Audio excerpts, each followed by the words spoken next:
viewers, in the last program, we looked at different literary devices and different elements of the play.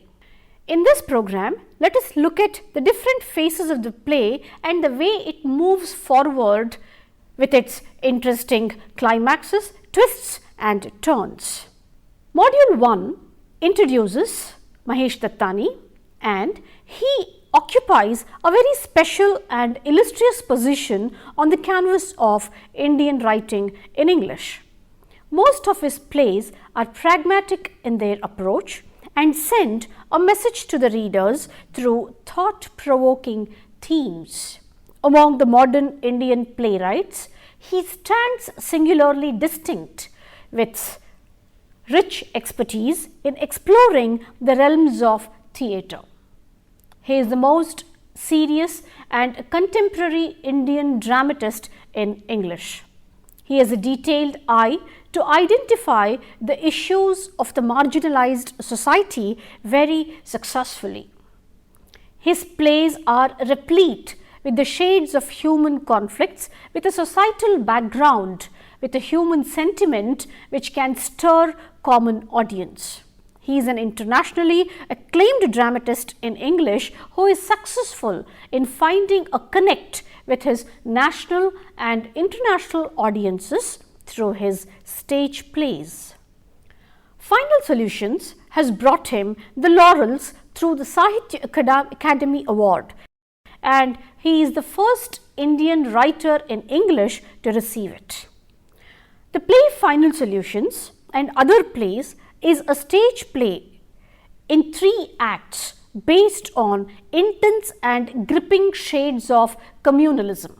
The time of the action is in late 1940s and the thrilling period of gripping communalism due to partition of the country into 2 divisions, that is India and Pakistan. The horror on the streets based on communal riots was so intense and bloody that it would haunt the reader through his plays for years. The significant trait of Dattani's plays is that horror takes place in streets and the action at home. In this play, Dattani has used segmented stage and family as a battlefield of action. He deals with most complex and intricate issues of communal hatred and mutual disrespect between 2 rival religions. He tries to promote horizontal comradeship through his play The Final Solutions.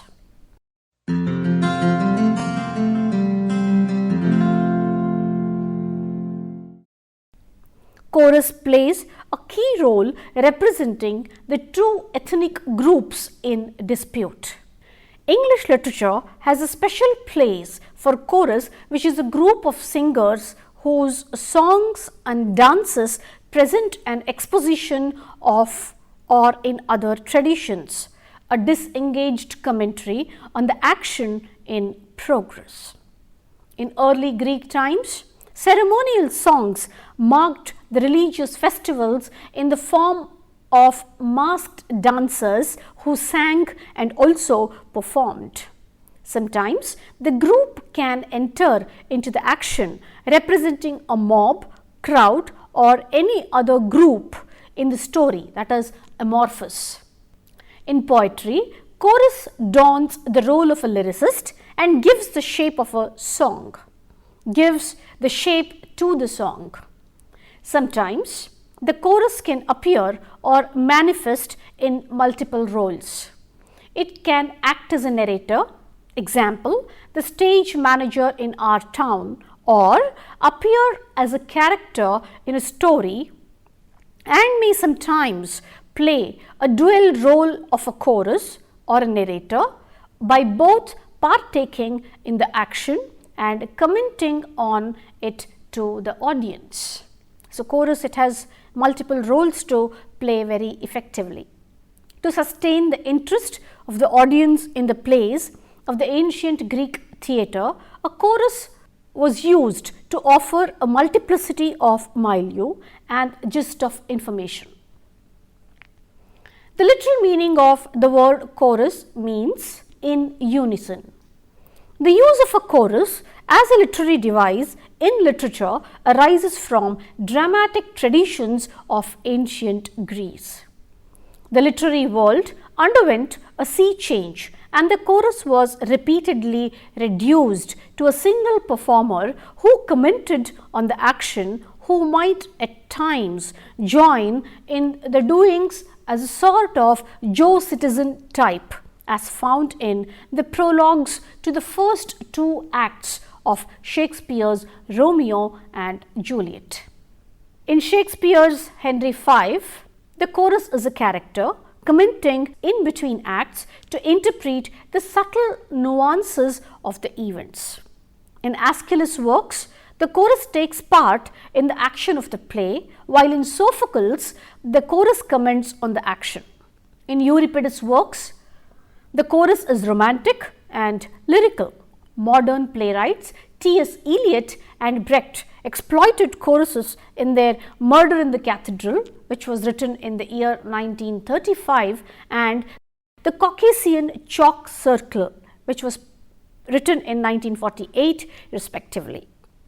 The chorus in the play titled Final Solutions depicts conflict of characters, and it is a psychophysical representation of the characters and provides the visual images of the conflicts of the characters through chorus. The chorus group represents both the religions, that is Hindus and Muslims, alternatively with intricate layers of veiled interpretations.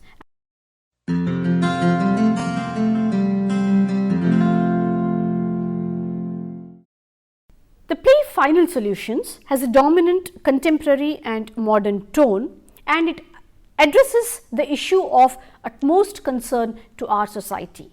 What is that issue? The issue of communalism. The play is written in 3 acts.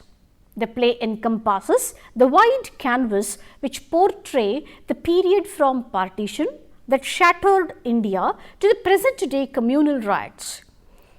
The writer delves deep into the religious intolerance and the bigotry by exploring the attitudes of 3 generations of a middle class Gujarati business family. Hardika, the grandmother, is gripped and obsessed with her father's murder that was committed during the partition turmoil and the treachery by a Muslim friend, Zareen.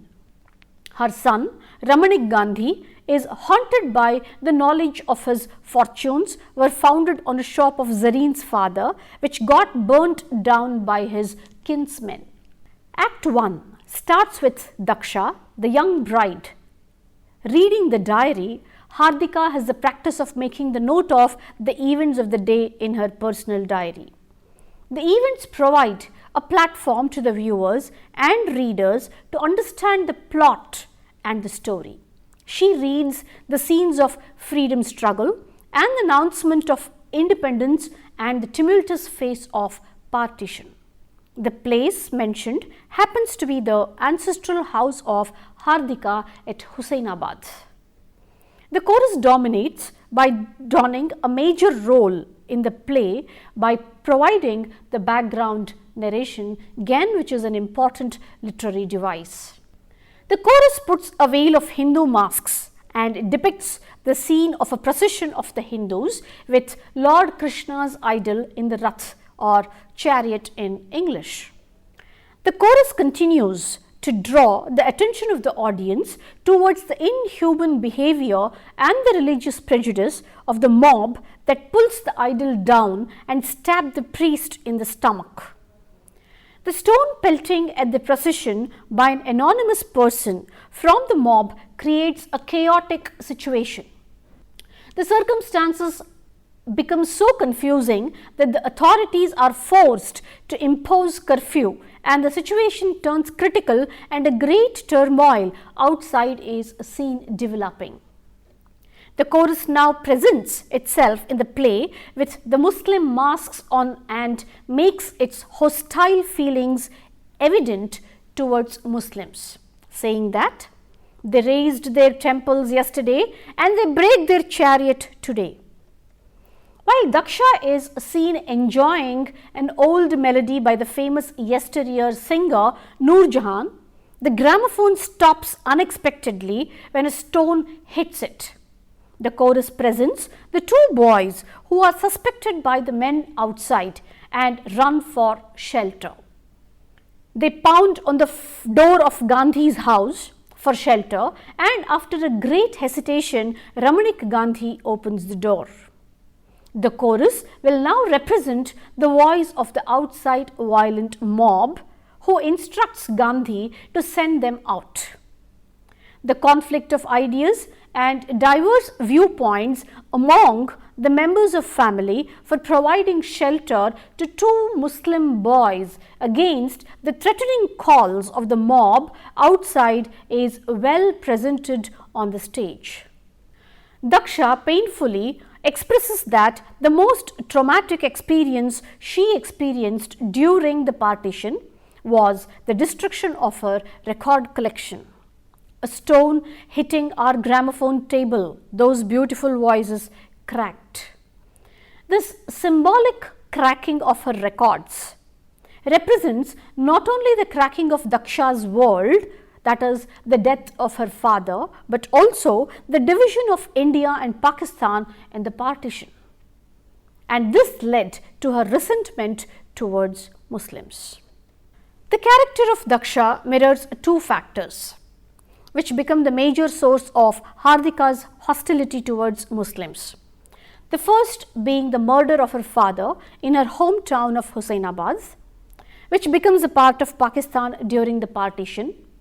The second reason is the physical and mental agony she had to endure when her husband Hari and her in-laws discover about her relationship or friendship with her Muslim neighbor Zareen.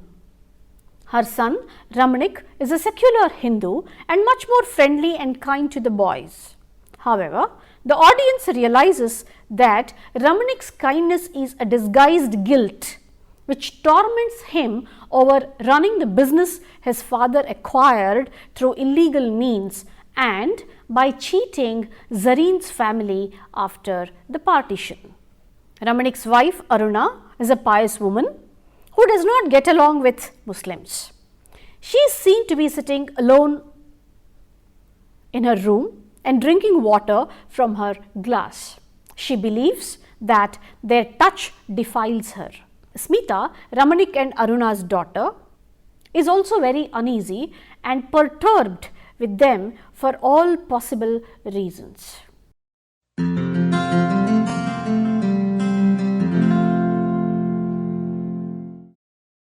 The narration of the character of Daksha or Hardika paints the traumatic picture of the partition of India and Pakistan in the year 1947.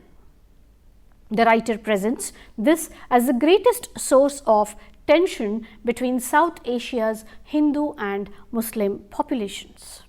It begins with the chorus expressing the seriousness of the situation with curfew in the streets. Surprisingly, Smita discloses the fact that she knows the two Muslim boys who enter the house for the shelter. This fuels the anger of Aruna and Ramanik. The boys happen to be her classmate's brother Javed and her fiancé Baban. Ramanik extends his friendly gesture by becoming a cultured and a refined host and offers them food along with shelter. He also offers a job in his sari shop for Javed. Bobby or Baban reveals the true colors of Javed. He narrates the incident of Javed being hired by the militant parties to spread the hatred through communal riots. Smita is terribly disturbed and becomes emotional. Unable to digest the truth, she rushes out of the room. The play Final Solution, written by Dattani, makes the reader conversant with the bitter realities of our lives.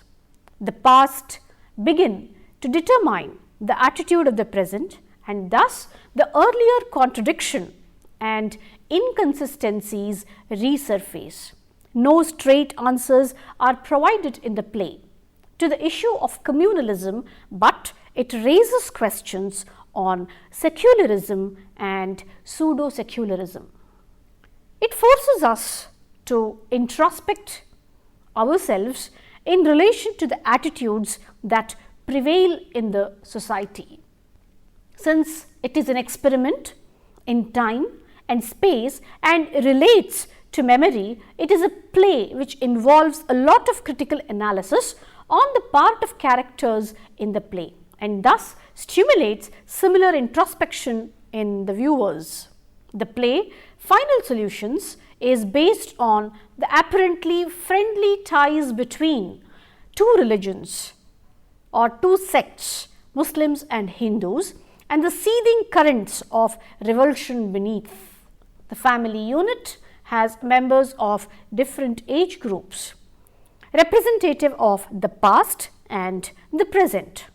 Stretching 60s present, teaching her children and revealing the family's past. Major events are presented through her in the play to over a period of half a century. Young people like Smita, Bobby and Javed present the future, and Ramanik and Aruna the present, while Hardika, the grandmother of Smita, is sometimes presented in Daksha, its past, a 15-year-old newly married young girl, writing her diary mirroring her grandmother in her younger days.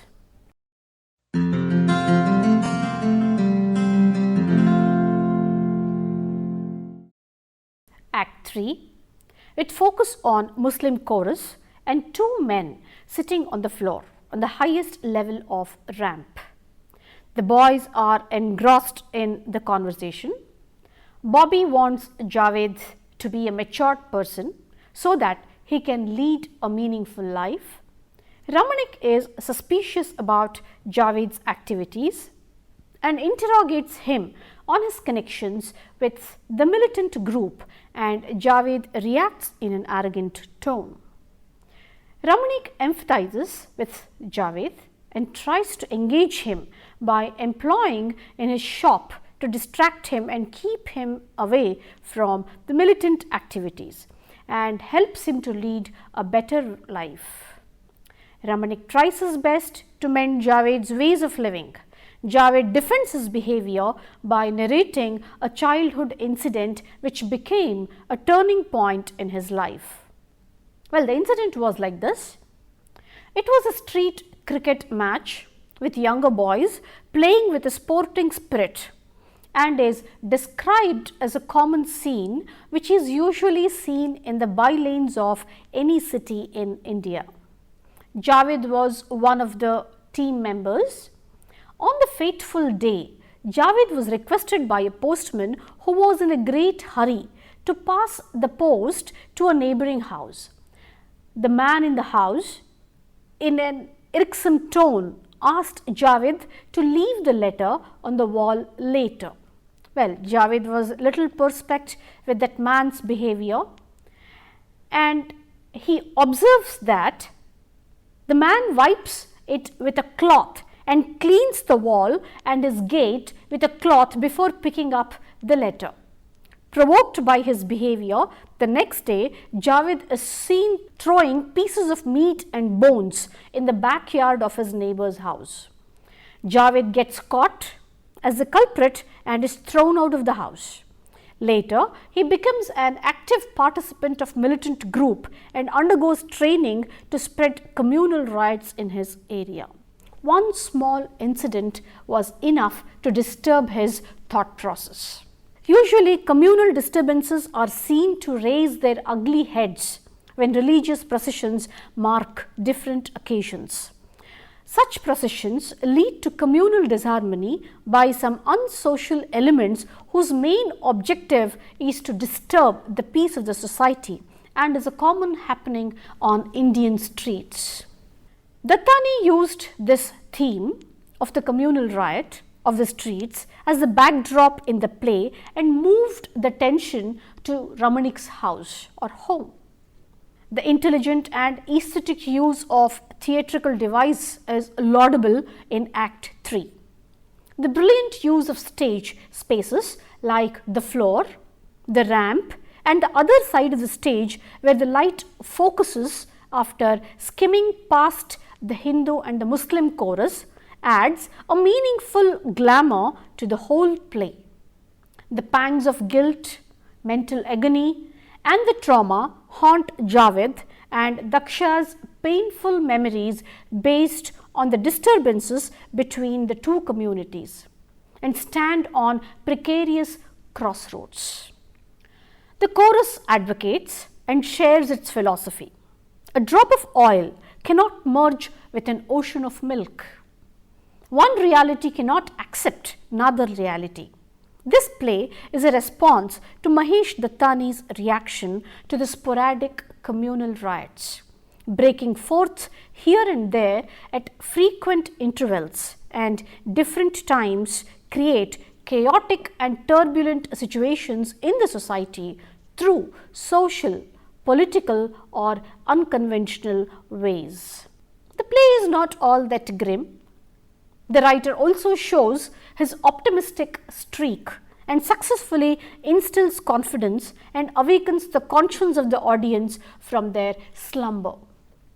The play Final Solutions by Dattani tried to address an evil practice that was haunting the country for long but without an iota of doubt. It was indeed a brave attempt by the writer to address this issue.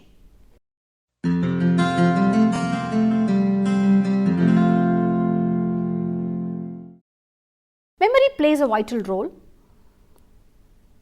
It has received or it has gained the importance of central theme in Final Solutions. It is through the lanes of memory that Dattani points to the oblique course of hatred. The sense of assimilation of the generations of Hardika and Javed is vividly suggested. Dattani is a unique writer and depicts the reality of the society directly through this play. The older generation that had borne the brunt of communal violence is not ready to accept any solution, but the younger generation thinks on the same issue differently. Difference in the thought process, the perspectives and the approaches. The theme and the popularity of the play was so impressive that it was translated into Hindi by Shahid Anwar. In 1998, it was performed in Hindi, directed by Arvind Gaur for Asmita Theatre. The narrative of the character of Daksha or Hardika represents the partition of India and Pakistan in 1947. Which is perhaps the greatest cause of tension between South Asia's Hindu and Muslim populations. The partition of India, one of the most traumatic and turbulent events of the 20th century, portrayed an era of uncertainty and dislocation, following widespread collective violence, rape, arson and the displacement of millions of refugees across South Asia. Alik Padamsee, the advertising man, commissioned Dattani to write a play that would speak to the communal violence that was devouring India in the early 90s. However, Dattani felt that so much of it, communalism, goes back in time, and thus he decided to create the character of Daksha or Hardika. Although Final Solutions dates back to 45 years after the partition, the events of the world's most massive human displacement in the 20th century haunt many South Asians.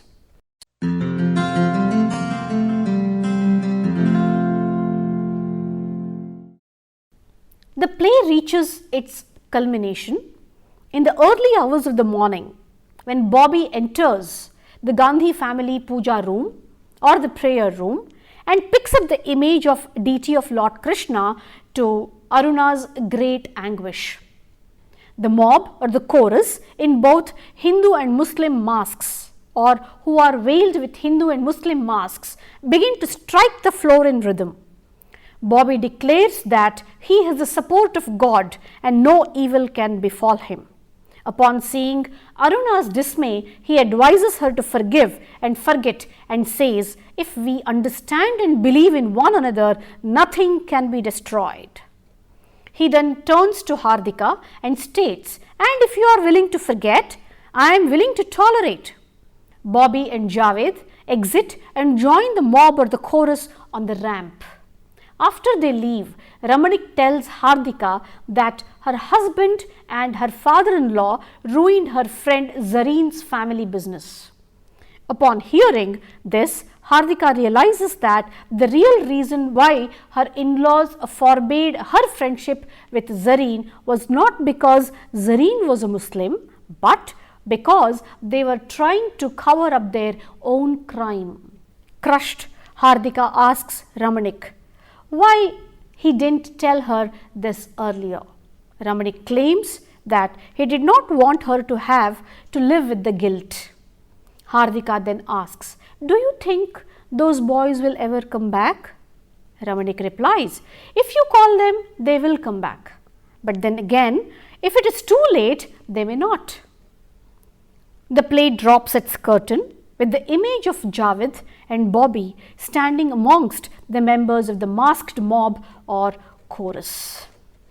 All along, to conclude, we have looked at the different literary devices very intelligently and aesthetically used by the writer, and also the interesting play which has captured the communal riots as its backdrop and has conveyed a very strong message to the coming generations of India. Hope you have enjoyed it thoroughly. Thank you.